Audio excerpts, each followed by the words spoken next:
Welcome to the Spiral. We are back for episode 7. Guess who's back? Back again. Obviously, we shouldn't sing for future podcasts. Okay, but this is us. For two people who hate our voices. Should we tell we that story? definitely should. One of the best stories ever. Okay, so when Austin and I first opened our therapy business, was it our voicemail? Uh-huh. So Austin had recorded it a Mhm. day I wasn't here. So I don't know if you were playing it for me the next time I came back, I don't know or what.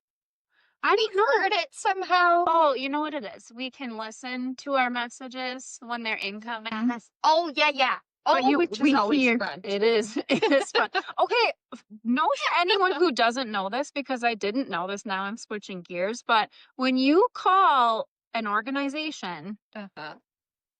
they can hear you before the beep. So Yeah. heads up, Watch yourself. heads up, because we've heard some things, and then beep, hi, this is so-and-so. We heard some shit before that, but anyways. Funny how professional people can Oh, turn yeah. on once they hear the beep. Oh, yeah. So know that they Yes. heard it all. So that's what we were doing. Yeah. We had it on, Yes. and Screening calls. And so our voicemail started playing, and I out loud was like, ugh, I hate my voice, because I thought I had recorded our message. And I was like, that's me. Austin slowly raised her hand. She's like, that was me. I'm like, oh my God. And we're still friends. I felt terrible. I thought it was hilarious. And we bring it up all the time now. We'll be like, well, it's because I hate your voice. Right. That was good stuff. Oh, that was good stuff. I like that story. All right. Back to attachment. Yeah, we're talking about attachment styles today, which I don't know. I mean, they're important to know. Yes, it is. It's definitely important, I think, particularly when it comes to relationships. Yeah. Right? You kind of, just like with any of this stuff that we talk about, just kind of understanding and recognizing you can't fix something if you don't know what the problem is. Right. So just having awareness. Yeah. Knowing what your attachment style is. Yes. And it's not a flaw. No. Like, so we don't want you guys to think like, oh God, I have this Right. This terrible. Yeah. Terrible attachment style. Right. It's not a flaw. It's a pattern. Yes. And it comes from early childhood. Mm-hmm. Literally from when we are babies. Yes. With our caregivers, the attachment styles that develop as a child. Yeah. So I'll give a little bit of background about kind of where these attachment styles kind of came from, like who made this up. So I want to say it was in the 70s. I think it was in the 70s. There was this British psychologist. His name was John Bowlby. Basically, he said, hey, kids don't just need food. They need love and safety to survive. Mm-hmm. He believed that those first bonds with caregivers shape how we connect the rest of our lives. So then this woman, Mary Ainsworth, was like, cool story, bro. Let's test it. So she did this experiment called The Strange Situation. Did you have to watch it when you went through school? God, I do not remember. I remember learning about it, but I Okay. don't remember watching. Okay. I don't remember much because, as we've already established, my memory is very poor, but I saw a little video on it. And basically what it is they observe how babies react when I think it was mothers at the time, but when their caregiver leaves a room and a stranger comes in, and what that interaction looks like, and then when the caregiver comes back, how the child responds to the parent. Mm-hmm. So she actually at that time established 3 different attachment styles, and later a 4th attachment style came. Mm-hmm. And so in the study, they found that securely attached kids. They would get upset when the caregiver left, but then comforted fairly quickly once the parent returns. Yeah. So they use that caregiver as a secure base, really to explore the world, right? They feel safe, they feel secure. That's why it's called secure. Usually linked to consistent, responsive caregiving. Yeah. And that's the healthiest Right. attachment Right. style, right? Like you had a present caregiver. Yes. And then there is anxious attachment style. So these kids tended to get very distressed when the caregiver left. And then when the caregiver returned, they would seek contact, but were kind of angry and resistant when they came back. Like they wanted comfort, but couldn't really fully accept it because they had had inconsistent caregiving. Like sometimes the parent was attentive and sometimes they weren't. So it was very unpredictable, Yes. right? Hmm. So the child didn't know, like, Right. what do I do here? Right. Can I rely on you? Can I Exactly. not? Yeah. Yes. Next is avoidant. And these kids didn't really show much distress when the caregiver left. And then when they came back, they kind of avoided or ignored them altogether. Oh. And these kids were more linked to emotionally unavailable or rejecting caregivers. And then the fourth style, disorganized, really kind of no clear strategy. They might freeze, they might run towards or away from the caregiver, or even show fearful behavior toward the caregiver. And this Mm. style is linked to frightening, chaotic, or abusive Yeah, caregiving. neglectful. Yes. A lot of trauma with that one. Yes. Okay, when you were just going through all those, this just popped in my head, but I'm thinking of my puppies. Okay. Yes. How anxious of Yeah. attachment styles they have. And Yes. I'm like, when I go on a trip, when even if I go to work and my husband's home, like he's like, the dogs sit And just on the wait. chair, yep, and just stare at the door waiting for me to come back. And when I get home, they're like crazy. I mean, they are like overly happy to see me.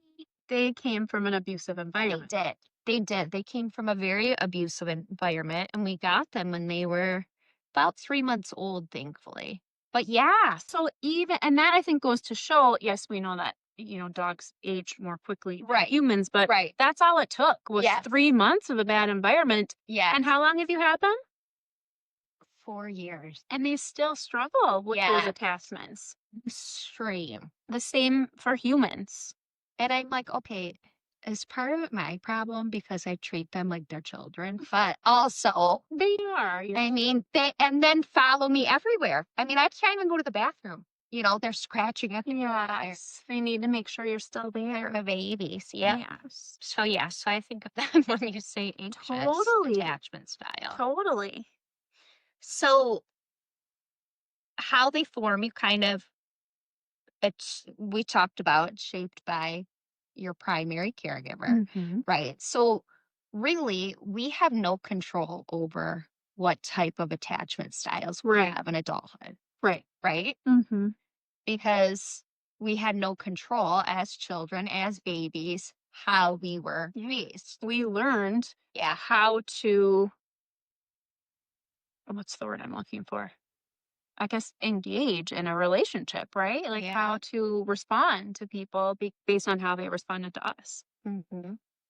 And I don't know where I read this, but I read somewhere that, like, in a relationship, in a romantic relationship, Hmm. the first, they say the first like 7 years, I think, that each person is working on their own trauma. In that, like learning how to Yeah, like it that kind relationship. of drives the relationship, like each person's trauma kind of drives that Hmm. relationship, Hmm. and then sorting it out, right? Hmm. How Like, do we work through this yeah, together? because we come from different families, we have different parents, we have different Sure. attachment Yes. styles. So, Yes. what Well, it takes to sort that out. I mean, and you think about even just kind of everyday things like I grew up in a home where we drank 2% milk, and my husband drank skim milk. And so you have to kind of, just like attachment Yeah. styles, you have to learn how to compromise, how to work together. So now we drink 1%. Mhm. We compromise. Yeah, I mean, that's absolutely. a silly example, but But it's a good example. right. And just like how you guys each bring different things to the table, right? Mm-hmm. From our childhood. Mm-hmm. Yes.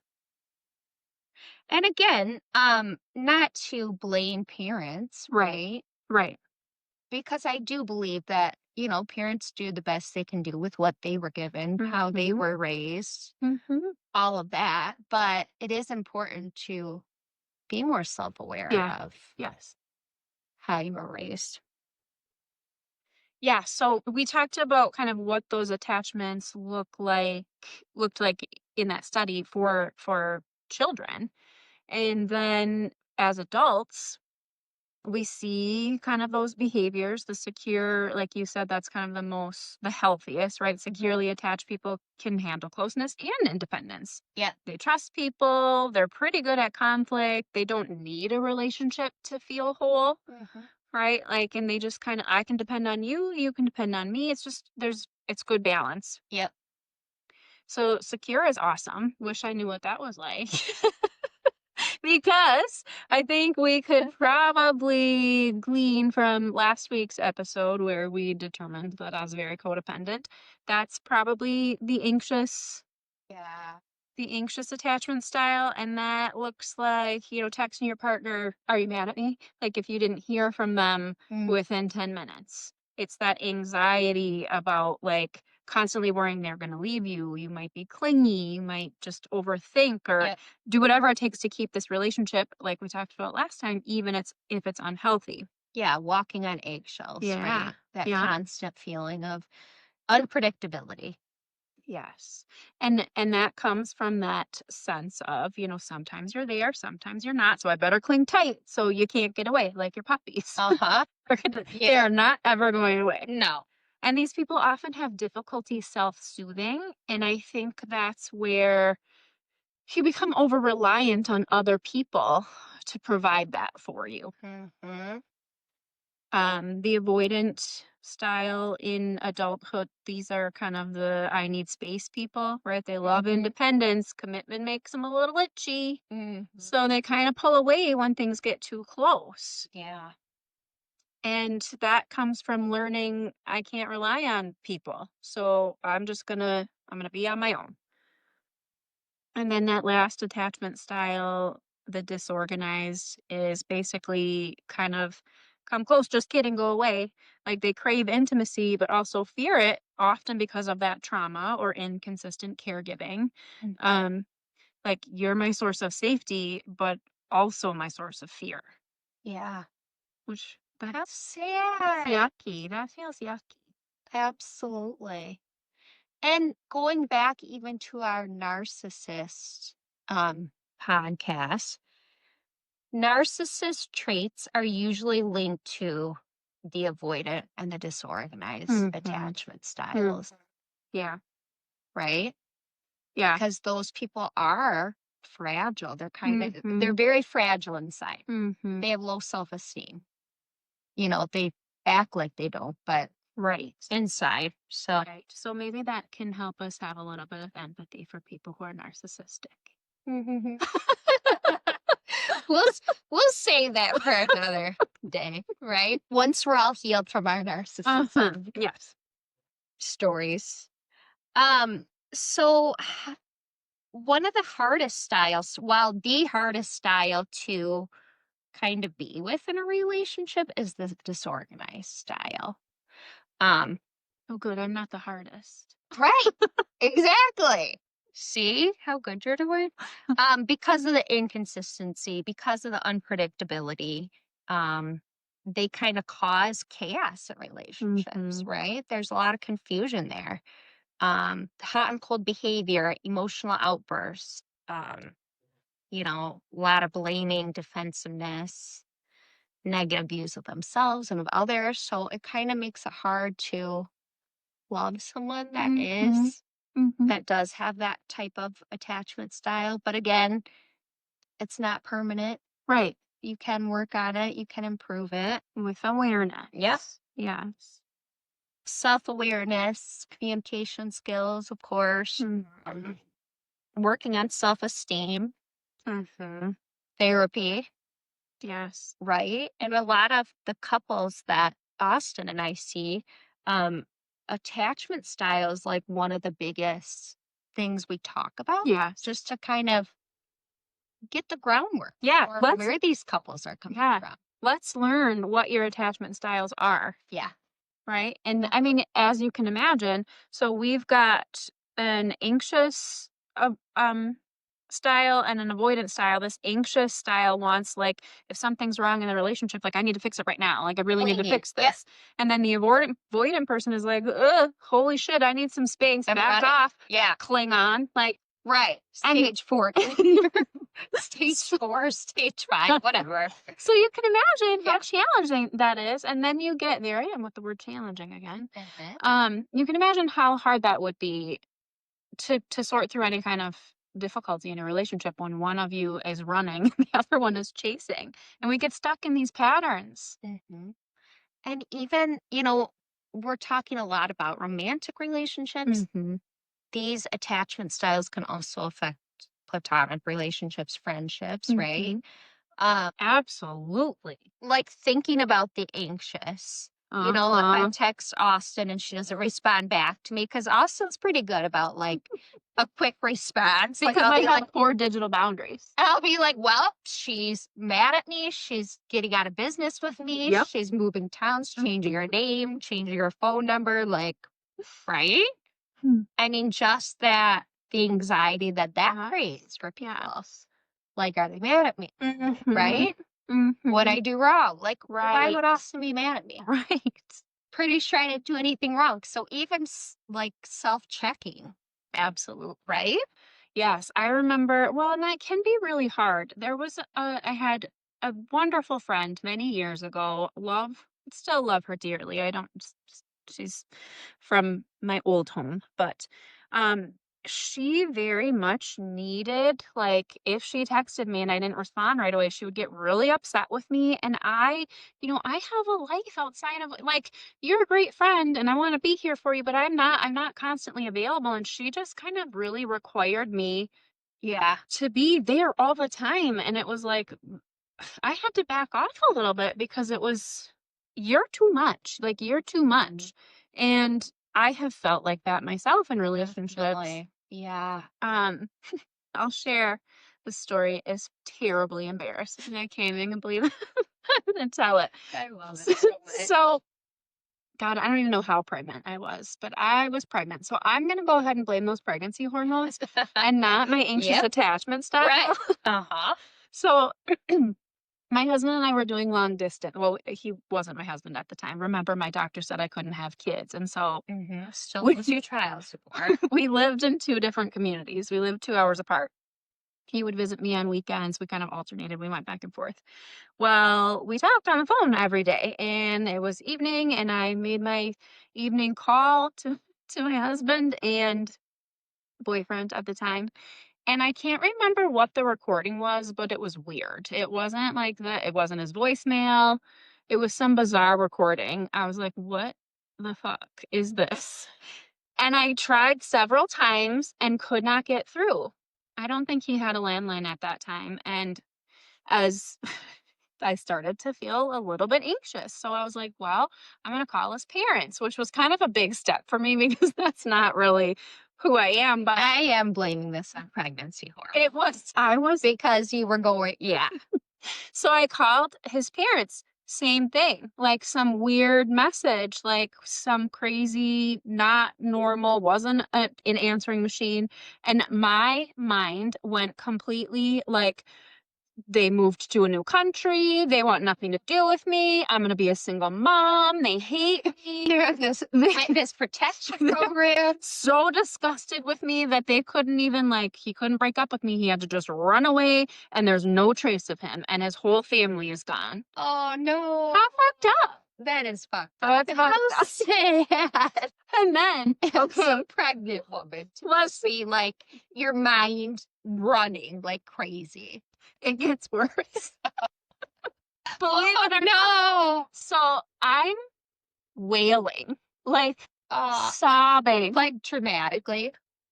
I lived in town. It was warm-ish. I had my windows open and I had an upstairs bedroom and I'm like, like Like wailing. holding your handkerchief. Yeah. Like, And crazy lady. all of a sudden I hear, "You all right up there?" I'd stop. Immediately stop my insane Was it a wailing. neighbor? I will, to this day, I don't know. So if this man hears this, If you're listening, s- please call us. We want to have you on this podcast. so I hear, "You all right up there?" And I go, "Yeah." You sure?" I'm like, "Yep." So now I'm like, well, the police are gonna show up because this person thinks I'm being abused up here. Like I was. So then I went from thinking my husband's family up and left the planet, and now this man is calling the police on me, and I'm gonna have to explain to law enforcement why I was sobbing like a complete maniac. So that's how you know I have anxious attachment style. Mark, But I feel like you don't anymore. I do. In your relationship, do you think? Or depending on, Depending. yeah. Yes, I Yes. think that it can be different depending on Yeah. what type of relationship it is, right? Mhm. So now you have more trust in your relationship. Yes. You know your husband's, if you can't get hold of him, he's not Yes. moving to Europe, So, right? so, but I think if ever for that this is a plan in the future, but if ever I were to have to date again, I would be anxious. Like I'm secure in my relationship because Yeah. we've had how long have we been together? You've had a long time to figure it out. Years to figure out what our Yeah. attachment styles are and what that looks like. Yeah. So Aw. you're welcome for making you feel less like an insane person. You are right. I legit, if we can find this man, that would be. My gosh, We're giving him free therapy. He deserves it. that was sweet. He checked in on you. Good looking out, man. He's like, I'm just gonna yell. He's like, I don't want to like interact with this. Right. I'm not gonna knock on her door, but All right up there. since we love our quizzes so much, I'm gonna give Austin a quiz today. And I mean, you can or you don't have to. And just think about any kind of relationship. All right. So not romantic, because we know you're secure in that relationship. And you listeners too, you can take this as well. So we talked about that secure is the healthiest, most balanced type of attachment style that we kind of all want to strive for, right? So this is to identify if you have anxious attachment. So 1 is never, 2 occasionally, 3 sometimes, 4 often, or 5 almost always. So 1 through 5. When I'm not around the person, so what do you want to about friendship or something, or Sure, we'll do friendship. when I'm not around my friend, I'm worried that they could be interested. There's gotta be a partner here. I'm worried that they could be like have another friendship, like another close friendship. One was never gosh, I guess I feel probably one. It's common for me to worry that I don't matter in this relationship or this One. friendship. Okay. I spend a lot of time worrying that my friend will leave this friendship. One. I worry about being abandoned. One. I might say 2 for that one. Really? Yeah. Aw. I'll explain that to you another time. And I'm just assuming I'm like, Well, you are my only friend, so it's about you. was it one of our children that were like, are you guys your only? Yeah, I think it was. These are your only friendships in life. And like, Mhm. close. And I'm like, well, I have like 2. Right. Yep. That's it. 2. That's all I need. That's all I need. Even friendships require a lot of energy. I mean, not you. Friendship with you doesn't. It genuinely doesn't. Well, and I think that's, as we get older, as lives change, priorities change, you have different things, you want it to be easy. Yes. A friendship should be easy, right? I'm afraid that I'm difficult to love in relationships. You're not. I know you're gonna be like 5, but This is being really gentle with myself. I'm gonna say 3. ah. Well, good news is you do not have an anxious attachment style. Wow. Different. All right. That's So good to see? know. Yes. Yes. I actually, because I spend a lot of time scrolling Instagram when I should be doing other things, I've recently seen a lot of, like, it's women usually because that's what we do, like, hey, I hate to tell you, but your friends are friends with you because they fucking love you.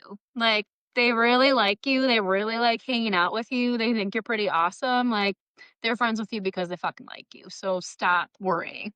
Like, Huh. it's like what they do. But you're stuck with me because we have this business. So you're like, I gotta tolerate her. Aw, isn't that terrible that we just treat Yes. ourselves Ew. like that? So mean. Like I'm the worst person in the world. Right. Why would anyone enjoy me? Exactly. Is that why we're such good friends? Because we're both so broke. So insecure. Our self-esteem is in the toilet. I mean, honestly. Oh, Oh no! how it gets so broken. I Oh, don't think it's man. so. That might take years in this podcast to figure out. I'm getting better. I Yeah. just shared with you. Yeah. I had this is what tells me that I'm growing out of my anxiousness in general, let alone Yes. attachment style. So Mhm. I had to go to my son's open house last week. And I saw a woman that I know from the community. I don't know her well. I don't think I've ever had a conversation with her.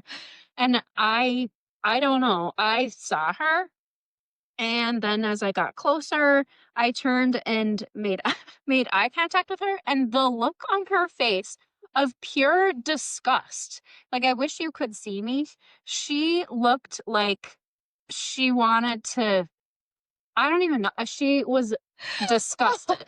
And I like, Okay, but could it be she just has RBF? no, We do? no, I considered that, and I just thought, Like, maybe that's just how she looks. But I made eye contact with her and she did not change her face. The disgust, boring eye Because contact. us knowing we have RBF, Right. if someone looks at Right. me, like I'll smile because I don't want Right. anyone else to feel bad about them. Right. I'm not scowling at you. This woman, Scowl. pure disgust. And for How could a she sec- hate you for a though? second, I was like, huh? I have never even spoken to you. Like, what is your problem with me? I know that, like, she's associated with one of my son's a student in my son's class, and I'm like, then I for a second I'm like, did he do something? Rabbit. Did I do, like, what? But only a second. Trouble, I would lady. normally have spent like weeks so Aw. upset and like Yeah. a knot in my stomach, like, why, feeling like I needed to fix it Yeah. somehow. And when I saw her disgusted face, I gave her the biggest smile I could conjure and waved at her, and she Good for still you. didn't change her face. And I just walked in, did my business, and left. And other than sharing it with you the next day Yes. and talking about it now, haven't thought about it. I don't care. I don't care. So That's huge. my security has grown a bit. A lot. Yeah. Well, and also, like when you're telling me the story again just now, and I'm thinking as a therapist, what I would tell a client if they were saying this, I'd be like, remember the other tool that we learned with our little ladies, the sisters, Oh, yes. the hippie sisters. Yes. I wish I knew their names because I like them a lot. The Q-tip. Yes. Tool. I do like Q-tip. And they gave us each a Q-tip at this training. So it's quit taking it personally. Mhm. Because honestly, maybe it had nothing to do with you. Very possible. Right? Like she had a scowl on her face. Like she could have Yes. knows what happened. Yes. You Right don't before know. that. Yes. Absolutely. Right? So sometimes whatever, even if she does hate your guts, you could still tell yourself that. Like I'm not gonna take it personally. Yes, even right? if it's true, I know Yeah. I did nothing to offend this woman. So if she dislikes me for some reason, so be it. That's and I'm okay with that. And she's allowed to. Yep. right? People Let her. are allowed to not like you, Let her. and that's okay. So yes, you have improved Yeah, immensely, good job, me. right? Look at I don't need therapy. Uh-uh. Uh-uh. Nope. I'm perfect. Yeah, so we talked a little bit about kind of just different strategies to deal with different attachment styles. Awareness and naming is always, I mean, that's the first step, Yeah. recognizing your Yep. attachment style. Like, oh, I text 14 times because I'm anxious, not because I'm crazy. Right. And And what am I anxious about? right. So if you can reflect on that, Yeah. journaling can be really Yes. helpful. Journaling's huge. And it helps you notice your patterns because like we Yep. talked about last time, you can think you know, but you have to write it down. You have to Right. write it down and see it in black and white. And even sometimes these crazy thoughts we have, these intrusive Yes. thoughts, Yes. getting them out, writing Yes. it down, Yes. or talking to a therapist. Yes. It, Getting some support. yeah, helps make it less scary. I really like that reminds me you taught me this. If you're going to think worst case scenario, Mm-hmm. you also have to think best case Yep. scenario. So I'm going to like Ryan and his family up and move to Yep. Canada Canada. so that they don't ever have to see me again. That's Right. worst case Trying to get as scenario. far away from you as possible. Best case scenario, they're all on their way here to live with me. Okay. Yeah. Yeah. Right. And then what's most likely? Right. And actually, I never even shared kind of what the end of that was. Um, There was some bizarre like phone thing in Manistee. Like there was just like all phones were down. Landline, cell phones. That's what actually happened. So that was the most likely. yes. Right? Yeah, and I say that a lot to clients too. I'll be like, "Okay, fine. I'm going to give you permission. You can think the worst case Yes. scenario about everything. Yep. But then you also have to best case." Yeah. I love that. And again, write it down. And Yep. then you can go back and look and go, oh, huh. Worst case scenario almost never comes true. Right. Right. Okay. Yep. We have talked a lot about self-soothing and emotion regulation. Yeah. So, like especially anxious or disorganized types often kind of panic or feel unsafe when they're alone or if a partner is distant. So, use those techniques we talked about, different breathing strategies, grounding exercises. Mm. There are tons of mindfulness apps that you can get for free Yeah, that can do all kinds of guided meditation that really is helpful. it is. And focusing on the self-care, focusing on the time to do the mindfulness Yes. stuff. Because that is self-care.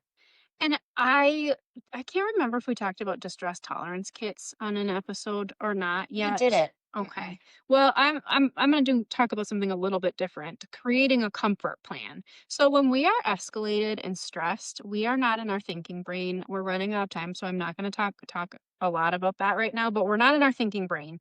And sometimes you need something accessible that you don't have to think about. Yeah. So when you find yourself escalated, be at a time when you're doing okay, create a comfort plan for when anxiety hits Uh-huh. about what does help me. Is it music? Is it talking to a friend? Is it Right. journaling? Do I Going need to outside, Yeah. taking a bath, right? Yes. And have it written out so you don't Yeah. have to put thought into it. It can help so much. Yeah. And then you could just, it's there for you when you need it. Dear Man, we did talk Mhm. about in another episode. So if you didn't listen to that one, you'll have to go back and hear it. Do you remember which one it was? Was it Denver's or boundaries? Boundaries. It was Boundaries. boundaries. So Yeah. go listen to the boundaries episode if you haven't. It's also on our Instagram and other social media. Dear Man is an awesome communication Yep. strategy. Um, and just communicating helps to break those cycles because a lot of times we're misinterpreting what's going on, creating stories, Right. and that escalates our emotions. Yeah. I'm feeling scared right now. Yes. Right. Yes. I'm feeling worried right now. Yes. And we worry so much. I worry so much about being too much, right? Like being like, I don't want to communicate this every time because you're going to get tired of listening to me. But once you kind of establish that safety, Yep. then you don't have to Right. so You don't need the often. reassurance as Right. much, right? Yep. And then for the avoidant types, like gradual exposure to intimacy or independence, if it's the other type, right? Mhm. So, in a relationship, just practicing small steps towards intimacy. If it Yeah. makes you anxious, like, share a thought or feeling from that day and work up to more. Mhm. And then for the anxious types, really practicing tolerating short periods of distance without that panic. Yep. So those are just a couple of strategies. And reminding yourself if you are panicking, like it's short, right? Yeah. You're gonna get through it. Yes. This It's too shall uncomfortable right pass. now, but Yeah. I'm gonna be okay. And we do, I think when we are experiencing difficult emotions, we tend to kind of feel like, oh my God, I'm going to feel like this forever. Right. And it's emotions come and go. Temporary. Yep. Yeah. All right. I don't know that we have decided what we're talking about next week. So we will surprise you. Yeah. But send us some ideas if you have any that you'd like to hear about. Or any stories that you think we could share and talk more about. Yeah. And our email shrinksonthebrinkpodcast@gmail.com. You can find us on Facebook, Instagram, TikTok, and YouTube at Shrinks on the Brink Podcast. And we will see you next Tuesday. Bye, guys.